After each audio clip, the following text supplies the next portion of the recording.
ఆప్తులైన వారు ఆకలిరిగి అన్నం పెట్టిరి, ఆకలితో నుండగనే అడ్డగించి లాగుకుంటిరి.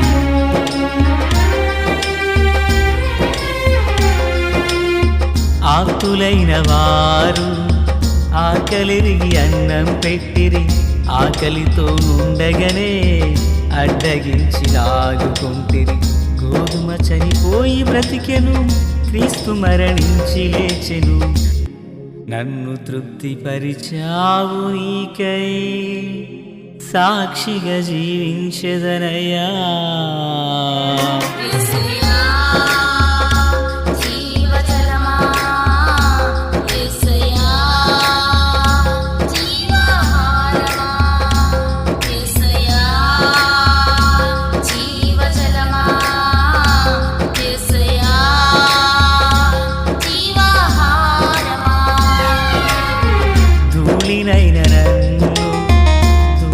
నిలిపావు, ఎన్నికలేని నన్ను ఏలికగా చేశావు. ధూళినైన నన్ను దూతగా నిలిపావు, ఎన్నికలేని నన్ను ఏలికగా చేశావు. భూమి విరిగి ఫలమిచ్చెను, మేఘమిరిగి వర్షమొచ్చెను, రొట్టె విరిగి వృద్ధి చెందెను. నన్ను విరిచి వాడుకోమయ్యా.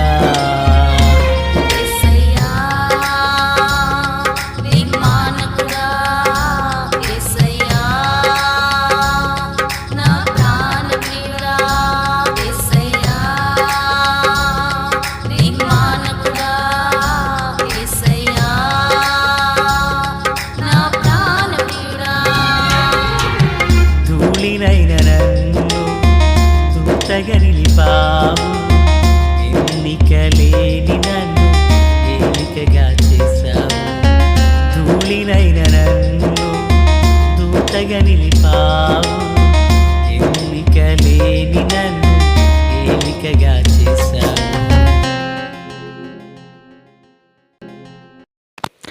ప్రభు అయినటువంటి యేసుక్రీస్తు వారి పరిశుద్ధమైన నామములో తండ్రి అయిన దేవాది దేవునికి నిత్యము స్తుతియు స్తోత్రములు, మహిమయు ఘనతయు ప్రభావములు యుగయుగములు ప్రభువునకే చెల్లునుగాక. ఆత్మీయులారా, బాగున్నారు కదా? దేవుని మహాకృపను బట్టి మరో పర్యాయం మనం ఇలాగున కలిసి దేవుని దైవవాక్యమును ధ్యానించే భాగ్యం మహాదేవుడు మనకు అనుగ్రహించున్నారు. దయగలిగిన ఆయన ఆత్మచేత సమభూమి గల దేశమున ప్రభువు మనలను నడిపించునుగాక. ఆమేన్. నేటి దిన వాక్య ధ్యానం కొరకైన భాగము సంఖ్యాకాండము 5వ అధ్యాయం. ప్రియులారా, 5వ వచనం నుండి దగ్గరగా 10 వరకున్న వచనాలను ధ్యానం చేయబోచున్నాం. 6వ వాక్యం. నీవు ఇశ్రాయేలీలతో పురుషుడు కానీ స్త్రీ కానీ యెహోవా మీద తిరుగుబడి మనుష్యులు చేయు పాపములలో దేనినైనను చేసి అపరాధులగునప్పుడు వారు తాము చేసిన పాపమును ఒప్పుకొనవలెను. ప్రార్థన. తండ్రి దేవ, మీకు స్తోత్రాలు. చదవబడిన వాక్యం మీది, వినుచున్న వారందరూ మీ వారు. మీ దాసుడనైన నన్ను పూర్ణముగా మరుగుపరిచి దైవస్వరమును వినిపింపచేయండి. మీ రాకడ కొరకు, రాజ్యం కొరకు సిద్ధం చేయండి. సియోనులో నుండి మీ కృపాహస్తం మా అందరికీ తోడయుండును గాక. యేసునామమున ఆమేన్. ఆత్మీయులారా, బాగున్నారు కదా? ఈ చదవబడిన వాక్యపు భాగంలో ఇశ్రాయేలీలో స్త్రీయే కానీ పురుషుడే కానీ దేవుని మీద తిరుగుబడి మనుషులు చేయు పాపముల్లో దేన్నైనా చేసి అపరాధులైనప్పుడు వారు తమ పాపమును ఒప్పుకొనవలెను అని ఉంది. పిల్లల, సహజంగా మానవ జీవితంలో ఒప్పుకోవడానికి బదులుగా కప్పుకోవడానికి ఇష్టపడతారు. అయితే దేవుని వాక్యం సెలవిస్తుంది, తన పాపములను ఒప్పుకొని విడిచిపెట్టువాడు కనికరమును పొందునని వాక్యం సెలవిస్తుంది. దేవుని న్యాయపు చట్టం ఒప్పుకొని విడిచిపెట్టాలని ప్రభువాక్యం సెలవిస్తుంటే, మనుష్యుడు దానిని కప్పుకోవడానికి మొదటిది. 2, ఒకవేళ ఒప్పుకొనినను దాన్ని విడిచిపెట్టకుండా ఉంటాడు. అయితే దేవుడు దాన్ని అంగీకరించట్లేదు. ఆది నుండి కూడా ఇది తరము వెంబడి తరము జనమును వెంబడిస్తూ వస్తుంది. ఉదాహరణకు మన మూల పితరులు ఆదాము, హవ్వలు, వీరు చాలా గొప్పవారు. ఎందుకంటే దేవుని చేత, దేవుని స్వహస్తాలతో చేయబడిన వారే వీరిద్దరు. వీరిద్దరు అని ఎందుకన్నానంటే, మొదటి మనుషుడైన ఆదాము దేవుని స్వహస్తాలతో మన్నును తీసి ప్రభు మనిషిని చేశారు. ఇక హవ్వ దగ్గరకు వచ్చేసరికి ఆమెను కూడా ప్రభువు తన స్వహస్తములతోనే ఆదాము యొక్క ప్రక్కటెముక నుండి తీశారని మనం లేఖనాలు వింటూ వచ్చాం. ఇక ఆ తదుపరి వచ్చినటువంటి థర్డ్ పర్సన్ ఎవరు మనకి తెలుసు కదా, కయ్యను. ఆమె అన్నది, యెహోవా దయ వలన నేను ఒక మనిషిని సంపాదించుకున్నానని. ఇప్పుడు తల్లి, తండ్రి, భార్య భర్తల యొక్క ప్రమేయముతో కయ్యను దేవుని దయలు వచ్చినవాడు. అంటే వీరిద్దరూ ఆరంభం, వీళ్ళు గొప్పవాళ్ళు, అందుకే నేను అన్నది. అయితే పిల్లరా, వీరిద్దరిలో ఒకరోజు దేవుడు వద్దన్న పనినే చేయడం తిరుగుబాటు, ఇంకా అంతకుమించి ఏమీ లేదు. ఆయనకి వేరే జెండా పట్టుకు ప్రత్యర్థిగా తిరగడం అని కాదు, కానీ దేవుడు ఏదైతే వద్దు అన్నారో దానిని చెయ్యుటయే తిరుగుబాటు. ఇప్పుడు ఈ యొక్క ఆదాము, హవ్వలు ప్రభువు చెప్పినట్లుగా చేయక, ప్రభువు చెప్పని దానిని వారు వెంబడిస్తూ తినకూడదు అని చెప్పిన ఆ ఫలాన్ని వారు భుజించారు. ప్రియులారా, తత్ఫలితంగా వారు కలిగిన మహిమను కోల్పోయారని, దేవునికి అవిధేయులయ్యారని, సాతాను సర్పం వారిని మోసపుచ్చిందని ఎన్నో విషయాలు ఇవన్నీ మనం విన్నాయి. అయితే ఇక్కడ నేను తీసుకున్న మాట దేవుడు వచ్చి అడిగారు, ఆదామా ఇది నువ్వు తిన్నావా అంటే, ఆదాము ఏం చెప్పాలి అప్పుడు? అవునయ్యా, నేను తొందరపడ్డాను, ఇది నా వల్ల జరిగిన నష్టమే అని తను చెప్పాల. అయితే తను అలా చెప్పట్లేదు. ఇది నా వల్ల జరిగింది అని అన్నట్లయితే దేవుడు ఏదైనా దానికి ఒక పరిష్కారం చేయునేమో. అయితే ఈ మనుషుడు ఏం చేశాడంటే దాన్ని ఒప్పుకోవడానికి బదులుగా కప్పుకోవడానికి ఇష్టపడ్డాడు. హవ్వ, ఆదాము, సర్పం ఒకరి తర్వాత ఒకరు తమ అపరాధమును ఒప్పుకోవడానికి బదులుగా కప్పుకోవడానికి ఇష్టపడ్డారు. నేటి దినాన్ని చూడండి పిల్లరా, చిన్నలు మొదలుకొని పెద్దలు, స్త్రీలు మొదలుకొని పురుషులు, ప్రతి ఒక్కరూ దాని బారిన పడుతూ వస్తున్న వాళ్ళే.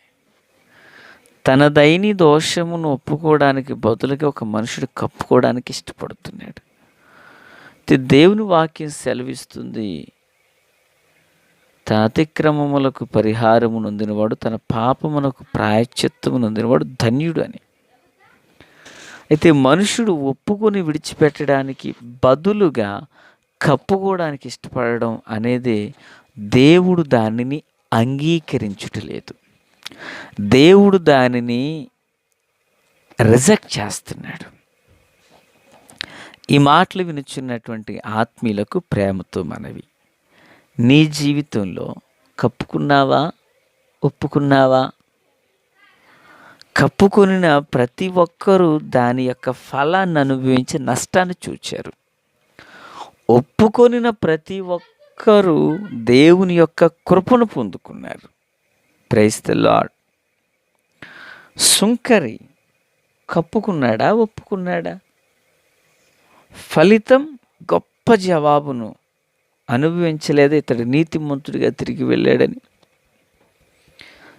ఈ ఉదయకాల వేళ దేవుని మాటలు వినిచ్చిన ఆత్మీయులారా, మరి మన జీవితంలో కూడా కప్పుకొనుటకు బదులుగా ఒప్పుకొనిన ఎడల మహాదేవుడు తన కృపా కనికరాలను మన ఎడల నిశ్చయంగా దయచేస్తారు. లేదయ్యా, నేను ఇంకను కప్పుకోవడానికి బాగుగా ఇష్టపడుతున్నానంటావా? నష్టం నిప్పును దాచిపెట్టడం సమంజసమేనా? వైద్యుని వద్దకు వెళ్ళి రోగాన్ని దాచిపెట్టడం సమంజసమేనా? దేవుని దగ్గరకు వచ్చి సత్యాన్ని వెల్లడిపరచకుండా మరుగు చేయడం న్యాయ సంబంధమేనా? ప్రియులారా, ఇక్కడ స్త్రీ కానీ పురుషుడు కానీ ఏదైనాను అపరాధం చేసినప్పుడు వారు తాము చేసిన పాపమును ఒప్పుకొనవలెను, మరియు వారు తమ అపరాధము వలన నష్టము సరిగా నిచ్చుకొని దానిలో 5వ వంతు దానితో కలిపి ఎవనికి విరోధముగా అపరాధము చేసిరో వానికిచ్చుకొనవలెను. ఎంత స్పష్టంగా ప్రభు చెబుతున్నారు. జక్కయ్య చేసింది అదే కదా. కనుక అతడు అబ్రహాము కుమారుడయ్యాడు.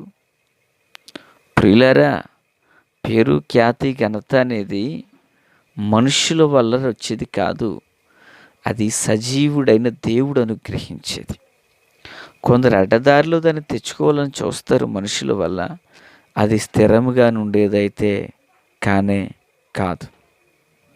కనుక ఆత్మీయులారా, క్రీస్తునందు నాకు అత్యంత సన్నిహితులారా, ఎంతోమంది దేవుని వాక్యంలో తాము కలిగిన జీవితపు విధానంలో దొర్లిన ప్రతి అపరాధమును వారు ఒప్పుకున్నారు, వారు విడిచిపెట్టారు. సిలువలోని దొంగ ఒప్పుకోలేదా? సుంకరి అయిన వాడు ఒప్పుకోలేదా? జక్కయ్య అనబడిన వ్యక్తి ఒప్పుకోలేదా? ప్రియులారా, వారు తమ జీవితంలో దొర్లిన ప్రతి వ్యతిరేకమైన క్రియ విషయమై పశ్చాత్తాప్తులు కాలేదా? మరి దేవుని పిల్లలుగా మన జీవితంలో మనమెందుకు దాన్ని కప్పిపుచ్చుకునే వారిగా ఉండాలి? అతిక్రమములు దాచిపెట్టువాడు వర్ధిల్లడు, వాటిని ఒప్పుకొని విడిచిపెట్టు ప్రతివాడు కనికరము పొందునట. ఆ కనికరం మనందరి మీద దిగి వచ్చును గాక.